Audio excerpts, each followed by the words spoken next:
What's up, ladies and gentlemen, and welcome to my 100 subscriber special Q&A video, where you ask the questions and I answer them. So, the first question is from Stormforce 1010 or 1010. How old are you? What is your full name? And do you live with someone? Well, I am 26 and I'm turning 27 in November. My full name is Gert, but call me Baboon since it's hard for people to pronounce my name, those who live abroad and if you don't live in South Africa. I'm currently living in an apartment with my parents. I am looking for a place to live in at the end of the month, so I'm looking for a flat or something. So, next question comes from Sir Xavier 1337. Who influenced you to start YouTubing? Where do you hope to be in a year's time? Do you go to school or have a job? If you have a job, what kind of job is it? Will you be doing any more Rust Legacy? Would you consider doing DayZ? Well, Slipgator and Partial Royal was my influence. Mainly Slipgator, really cool guy. You guys should just, go check him out. He's really energetic and whatnot. But Partial Royal was mainly also the person who influenced me the most. Actually, I would say Slipgator is the person who influenced me the most. And you always get a burst of energy whenever you just sit there and listen. You don't feel like if you're sick or something, you can just go ahead and listen to Slipgator and you suddenly have a burst of energy. But I do like to watch a ton of other YouTubers anyway, so it's not just those two guys. There is a ton of other YouTubers anyway.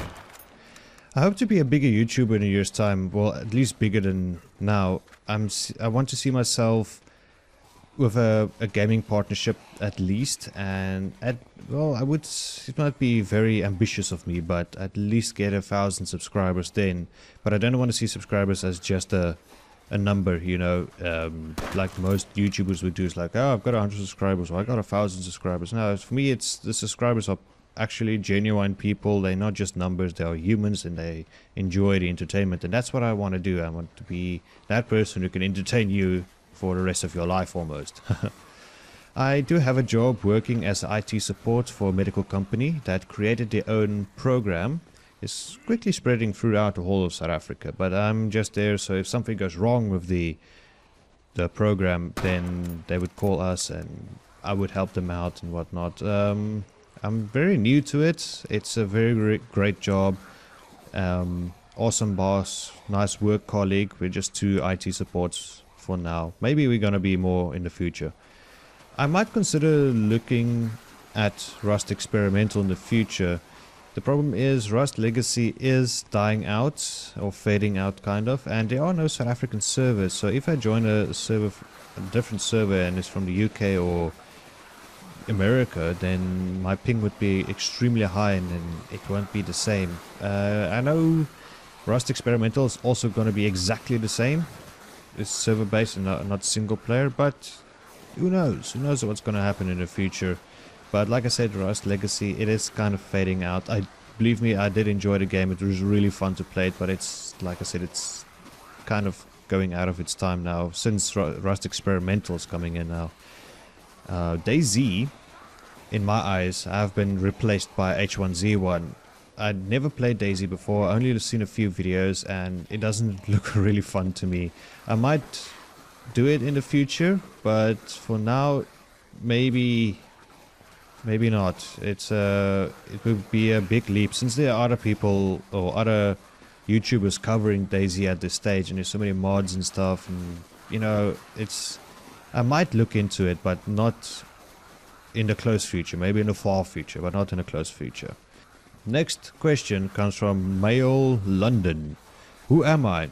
Well, I think your name is Mail London, I guess. What does the number 24 mean to you? Where were you when you were 24 years old and what you're doing, etc, etc. The number 24 reminds me literally, if you just ask me what does the number 24 mean to you, it reminded me of when I was 24 years old. And that was the year we moved from Durban in KwaZulu-Natal in South Africa to a beautiful state or province in the Western Cape. and it's very, very beautiful here. And it meant new beginnings for me. And at that time I was playing Portal 2 and I could not stop. Portal 2 was amazing. I loved it. It was one of the best games I ever played. And my girlfriend was also living with me at that stage, but then we moved again. Still the same state, still just a town closer to the actual Cape Town. And then she moved back to her parents. We're still together, but it's, you know, the house we got was a little bit too cramped and whatnot. So yeah, it didn't kind of work out, you know, living space wise. You know, that's kind of what happened there. But yeah, next. Kaiser, I think that's Kaiser, KZSR. Kaiser, the first Andy, was asking, when do you start being a YouTuber?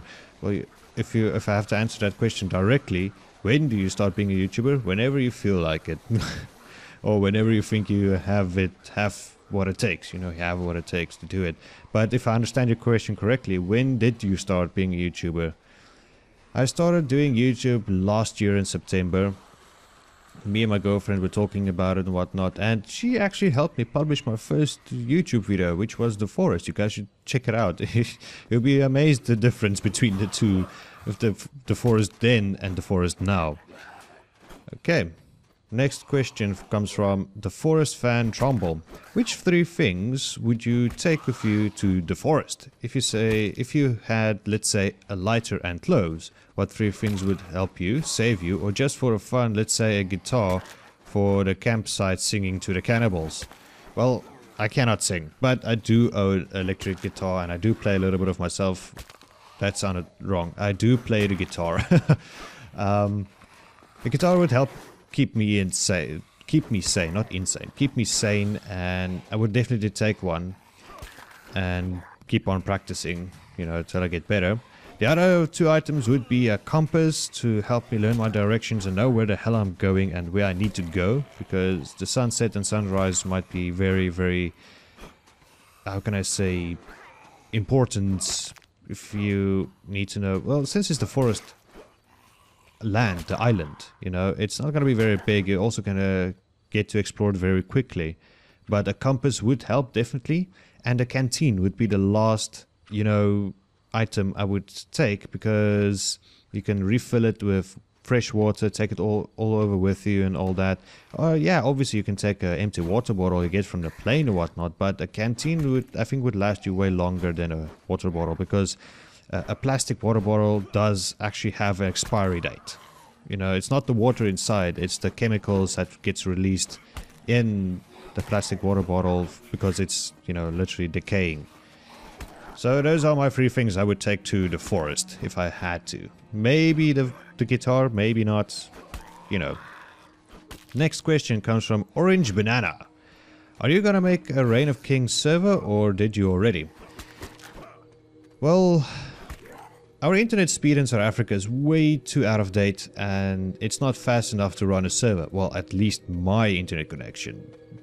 There are some people who have optic fibers here in South Africa already, but it's way too expensive to have. Even if I would, like I said in my previous answer, if I would have lived on my own, I would still not, if I'm gonna move at the end of this month or whatnot, I would still not be able to afford it. So that's not gonna happen. And no, I did not already have a server, unfortunately.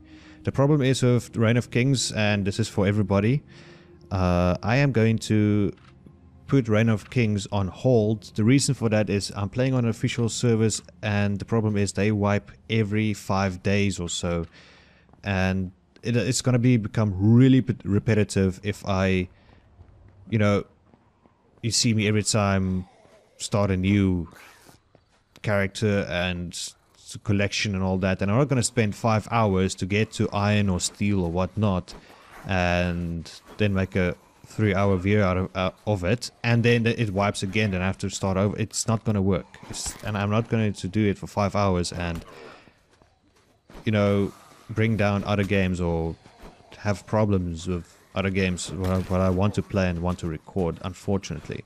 So that is being replaced by H1Z1, so you should stick around. You should really see. I think I've been playing H1Z1 a little bit, and I think it's amazing with the extra zombies and whatnot they added. So yeah, next question comes from Karmia. How much time do you spend making YouTube videos per day? I do my recordings on Sundays. I spend about 2 to 3 hours recording to have footage for the whole week. So it's an hour and you split those up into 3 to 4 sections, 15 minutes each, and not to keep it too long but not too short. Cut out the boring parts. Boring. I do run a schedule so that my YouTube does not conflict with my job, so I would say an average about 1 hour per game, and that would be about 3 games, so that's why about 2 to 3 hours. It depends on how well a series does and whatnot. So I hope that answers your question. And the next one is Milan. What games are you considered doing next on your channel? The next game would be either GTA, the latest one, or any highly anticipated games. But I would like to do a Minecraft Feed the Beast Infinity series. I just remember I love building games, open world games, and don't get me wrong, I love H1Z1, I love bashing zombies' heads into a pulp. I like zombies, so anything in those categories you can expect. So any game, and if people are like very hyped about a game, I would consider getting it and playing it. But yeah, I hope that answers your questions, and I hope that answers everybody's questions. And thank you so much for, joining me here on the Q&A. Thank you so much for the support. I really do appreciate it. You guys are awesome. And let's see if we can get those subscribers up. And yeah, and I will see you guys next time. Cheers, eh?